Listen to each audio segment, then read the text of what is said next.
এইমাত্র একটা জিনিস দেখলাম যেটা সবচেয়ে ভালো লাগছে, সেটা হচ্ছে আমার বাসা যেখানে থাকি তার পাশেই হচ্ছে শান্তিনগর বাজার। এই শান্তিনগর বাজারের কিছু মানুষ একটা মিছিল বের করেছে। তো যেহেতু রাতে মিছিল মিছিল উপলক্ষে আমার একটু সামনে গেলাম যে দেখি মিছিলের বিষয়টা কি। তারা একটা মাত্র স্লোগান দিচ্ছে যে এই বাজারে চাঁদাবাজি চলবে না।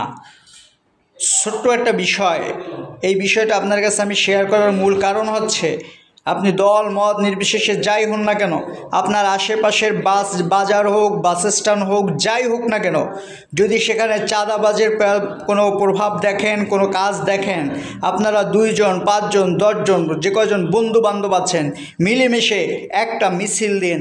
চাঁদাবাজি এই এলাকায় চলবে না, আমার বাজারে চলবে না, আমার বাস স্ট্যান্ডে চলবে না।